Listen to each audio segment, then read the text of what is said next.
रोहतक का की है। और रोहतक एक हिस्टोरिक सिटी तो है ही, हरियाणा की वीरता और संस्कृति का एक गढ़ है।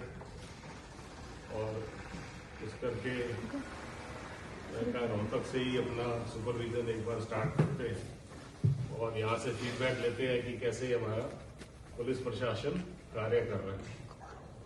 तो मैंने आके अभी सुबह मीटिंग्स करी है अपने फोर्स के साथ और उनका मैंने असेसमेंट लिया है और उनकी जो हमसे अपेक्षा है विभाग से और हमें जो उनसे अपेक्षा है उसके बारे में हमने चर्चा की है।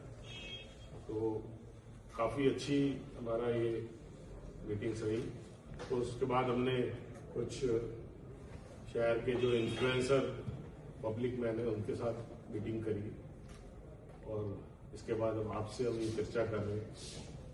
तो एक तो मैं काफी दिनों बाद रोहतक आया तो मुझे काफी बदलाव यहाँ पे नजर आया, बहुत ही ज्यादा एडवांस हो गए हैं। जो पहले रूरल एरिया होता था तो रूरल का तो कुछ नजर ही नहीं आया, तो काफी पक्का और एडवांस सिटी में से सिटी की तरह नजर आया है। सबसे बड़ी चुनौती तो गैंगस्टरों की है आपके सामने, किस तरह से उनके साथ मिलता है? देखिए, गैंगस्टर की चुनौती ये नहीं है कि रोहतक में ही है या हरियाणा में ही है, या ये एक नया ट्रेंड शुरू हो गया है जो टेक्नोलॉजी यूज करके वो कर रहे हैं। इसमें हमने बड़ी एक व्यापक स्ट्रेटेजी बनाई है और उसका हमें जो काफी हमारी जो स्ट्रेटेजी का अब हमें रिजल्ट्स आने शुरू हुए। तो पिछले साल हमारे को जो थ्रेट कॉल्स आती थी उसमें हमारी 40% हमारी कॉल्स में कमी हुई।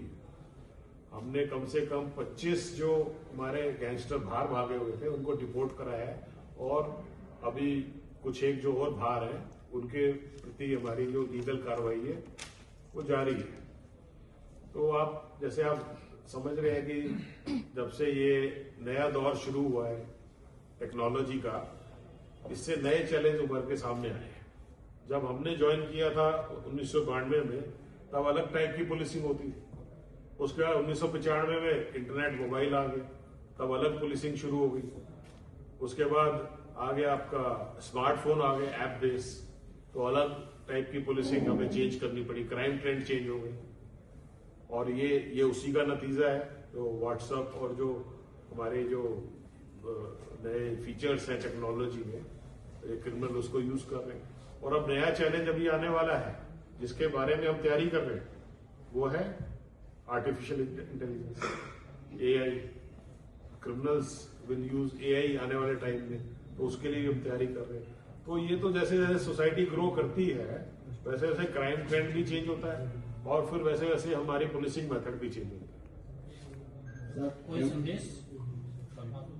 हाँ बिल्कुल, संदेश यही है कि एक तो जो पहले पुलिसिंग होती थी वो उसमें सोशल कंपोनेंट या पब्लिक का कंपोनेंट नहीं होता था। अब जो है किसी भी सोसाइटी में पुलिस अकेले रह के नहीं काम कर सकती, हमें मिलके काम करना है। क्राइम रोकना पुलिस का ही काम नहीं है, सोसाइटी का भी काम है, समाज का भी काम है, हर व्यक्ति का काम है।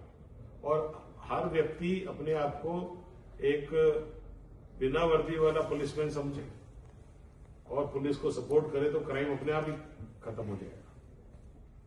और ऐसे आने वाले टाइम में जैसे जैसे आप देखा होगा, आप मिनट में कहीं पे भी कॉल कर सकते हैं, यूएस में कर सकते हैं, पूरे वर्ल्ड में। अब world has become a global village, तो उसके चैलेंजेस अलग हो गए। तो उसमें हम सबको मिलके काम करना है, हमें आपस में एक दूसरे की जो समस्याएं हैं उनको समझना है। अब नई समस्याएं आनी शुरू हो गई हैं, सोशल मीडिया की समस्या आने शुरू हो गई है। लोग अब इसमें आप देखेंगे कैसे कैसे वीडियोस उस पर डाल देते हैं, कैसे कैसे गाने, गन कल्चर प्रमोट कर रहा है, कोई वायलेंस प्रमोट कर रहा है, कोई महिलाओं को इंडिसेंट वे में पोज कर रहा है। तो वो भी एक हमारे सामने चैलेंज के रूप में उभरा है। अभी हमने 67 गाने बैन कराए जो कि इस टाइप के गन कल्चर को प्रमोट करते थे। उसी तरीके से साइबर क्राइम और फ्रॉड जो है, ऑनलाइन फ्रॉड बहुत बढ़ गया है, तो उसमें हम वेबसाइट्स वगैरह को ट्रैक करते हैं और उसको हम ब्लॉक करवाते हैं। तो ये जैसे जैसे नए नए चैलेंजेस आएंगे हम अपने आप को इम्प्रूव करेंगे और उसके अकॉर्डिंगली हम क्राइम प्रिवेंशन की अपनी टेक्निक्स को बदलेंगे। सर, एक जो गैंगस्टर है वो जुनैल्स को टारगेट कर रहे हैं, उनको अपने गैंग के साथ जोड़ने का प्रयास कर रहे हैं, तो ग्रामीण क्षेत्रों में खासकर। तो क्या पुलिस डिपार्टमेंट की ऐसी कोई पहल के गांव में संपर्क करके युवाओं के साथ मीटिंगें की जाएं या परिवार वालों के साथ? बिल्कुल बिल्कुल, उस पर हमारी स्ट्रेटेजी बन भी रही है और उस पर हम कार्य भी कर रहे हैं।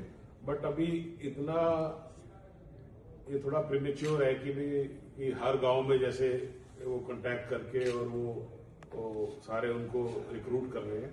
हाँ, कुछ जगह ऐसे देखने में आया कि नए यंगस्टर्स को उन्होंने इन्फ्लुएंस किया है सोशल मीडिया के मार्फत से, तो उसमें हम एक्शन ले रहे हैं। बट हाँ, ये पॉइंट जरूर है, नॉट ओनली गैंगस्टर्स, कुछ विलेजेस जो है या कुछ एरिया ऐसे हैं जिसमें क्रिमिनल्स ज्यादा हैं, तो उस पर हम स्ट्रेटेजी बना रहे हैं कि हम कैसे उसको हम उस एरिया को आइडेंटिफाई करें और कैसे उनको हम मेन स्ट्रीम में लाएं, कैसे हम उनको ये समझाएं कि क्राइम का रास्ता अल्टीमेटली जेल में जाके खत्म होता है। तो ये अगर हम युवाओं में ये हम एक मैसेज हम भेजेंगे, स्पेशली जो यंग जो हमारे स्कूल गोइंग बच्चे हैं वो क्राइम की तरफ अट्रैक्ट हो जाते हैं और सारी एनर्जी उसमें लगा देते हैं।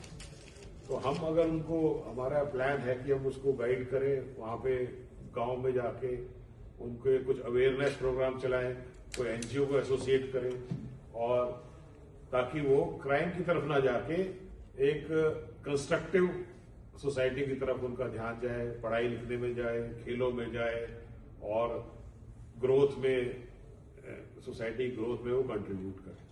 पुलिस वेलफेयर के लिए भी कुछ स्पेशल है सर, क्योंकि काफी हेक्टिक होती है लाइफ सुबह से शाम तक सड़क पे या ड्यूटी के टाइम? बिल्कुल, पुलिस वेलफेयर के लिए हम बहुत ही जागरूक है, बल्कि हम सारे वहीं पे ये सोचते रहते हैं कि पुलिस का सबसे पहले कैसे हम अपने पुलिसमैन को कैसे हम एक कंफर्टेबल करें कि वो इतने मुश्किल ड्यूटी को अपने निभा सके। तो उसके लिए हमने कई योजनाएं भी तैयार करी और उनके परिवार के लिए हमने, बच्चों के लिए स्कूल्स खोले, हमने एक्सग्रेशिया शुरू किया, इंश्योरेंस शुरू किया और भी सारी फैसिलिटीज, हमने मेडिकल हेल्प शुरू करी। अभी हमने और कुछ स्कीम सोची है जो कि बेटी की शादी के लिए, स्टूडेंट अगर कोई हॉस्टल में जाता है उसको गिफ्ट देने के लिए, और हाउसिंग की भी हम देख रहे हैं अगर वो हो पाया कि हम कोई इस टाइप की स्कीम लेके आए कि पुलिस मैन को जो भर्ती होता है तो उसको कोई ईएमआई पे हम उनको कोई फ्लैट या कोई घर बनवाने में मदद कर सकें।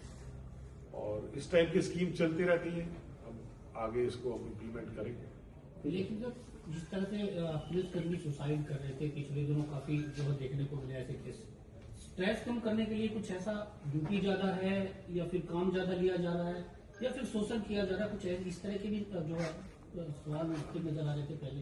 ये तो एक थोड़ा सा एग्जैगरेटेड स्टेटमेंट जो है कि पुलिसकर्मी सुसाइड कर रहे थे, वो एक बहुत ही दुखद घटना हुई तो यहाँ पे हुई और उसके लिए हम सब बहुत ही चिंतित और परेशान भी हैं। हमारे परिवार के सदस्य जो 2 सदस्य थे उन्होंने इन हालातों में, बट 34 साल में ऐसा कभी नहीं हुआ और जो भी गलतफहमियां रही वो भी हमने आपस में भी बैठ के इन हाउस डिस्कस की है कि जब हमने वर्दी पहन ली तो हमारी कोई जाति नहीं है, हम सब एक ही जाति के हैं, वो है पुलिस। और यहाँ पे कभी भी हरियाणा में ये भेदभाव नहीं रहा, रेशियल डिस्क्रिमिनेशन नहीं रहा, कम्युनल डिस्क्रिमिनेशन नहीं रहा। हम सब इकट्ठे बैठ के खाना खाते एक ही टेबल पे एक ही जगह, आज तक नहीं और आगे भी नहीं होगा। तो इसलिए इसको एग्जैगरेट ना करके हम इसको जो भी इसको सॉल्व करें, जो एक दुखद घटना हो गई है उसको हम भूलने का प्रयास करें और कोशिश करें आगे ये कभी ना हो। ये सूखे नशे को लेकर के भी कुछ नारकोटिक्स का तो पूरा ट्रेंड ये बहुत ज्यादा बढ़ गया है और इसके लिए भी हम बहुत पूरी तरीके से सजग है, जागरूक है और इसमें हम हमारी जो है केंद्र सरकार से मॉनिटर हो रहा है। आप मानेंगे नहीं, बिल्कुल हाईएस्ट लेवल से वो मॉनिटर करते हैं पूरी हमारी स्ट्रेटेजी कैसे हमने उसमें कार्य करना है और हमने पूरा का पूरा एक एक्शन प्लान हमने बनाया हुआ है और उसके तहत ही हम काम कर रहे हैं और जल्दी ही हम इसमें बहुत ही काबू भी पा लेंगे और अंकुश लगाएंगे। नेटवर्क नहीं टूट पा रहा इसका? नेटवर्क भी ऐसी बात नहीं है टूट नहीं पा रहा, बट इतना ज्यादा ये वाइड स्प्रेड हो गया और इसमें कुछ इतने सारे फैक्टर इन्वॉल्व है, फॉरेन एजेंसी भी इन्वॉल्व है, अब आजकल पंजाब से कई सारे फैक्टर्स हैं, वो मैं यहाँ पे डिस्कस करूंगा, बहुत लंबा हो जाएगा, बट उसमें कार्य चल रहा है और नेटवर्क टूटता है फिर दूसरा नेटवर्क आ जाता है, कई सारे फैक्टर्स हैं इसमें। लेकिन सर चुनौती तो सबसे ज्यादा पुलिस के सामने है ही क्योंकि स्कूल कॉलेज तक पहुंच चुका है सर। बिल्कुल उसकी चुनौती है और उस पर हम पूरी तरीके से हम उसके अवेयर हैं और उसके लिए हमने क्या क्या करना है, स्कूल कॉलेज में भी हम उनकी अवेयरनेस के लिए उनको गाइड करने के लिए हमने प्रोग्राम्स कर रहे हैं और जहां तक कि उनको प्रिवेंटिव पार्ट है, डिटेक्टिव पार्ट में जैसे आप बता रहे हैं कि भाई नेटवर्क है, इसमें हम पूरी जब भी कोई ऐसा केस होता है पूरी इसकी इन्वेस्टिगेशन करते हैं, तो ये दोनों के दोनों कार्य है साथ साथ हमारे चल रहे हैं और इसको आगे हम और जोर शोर से भी चलाएंगे। ठीक है सर। आज जैसे रोहतक में इन्फ्लुएंसर से भी मिले हो तो किस तरह की प्रतिक्रियाएं मिली आपको, क्या कुछ अच्छा रहा? मैंने यही जैसे आपने ये कंसर्न आप शो कर रहे हैं तो यही एक आइडिया था कि हम एक पब्लिक के जो रिप्रेजेंटेटिव है उनसे मिलके हम ये समझे कि भाई उनकी क्या डिमांड है, क्या वो चाहते हैं और क्या एक्सपेक्टेशन है, तो उसी से हमने उनसे अभी कुछ देर बातचीत करी, उसका बड़ा ही पॉजिटिव इफेक्ट आया और वो भी सेटिस्फाइड है और हमें जो फीडबैक मिला है हम उसमें भी कार्य करेंगे। तो सबसे ज्यादा थ्रेट उन्हीं को मिली है गैंगस्टरों की?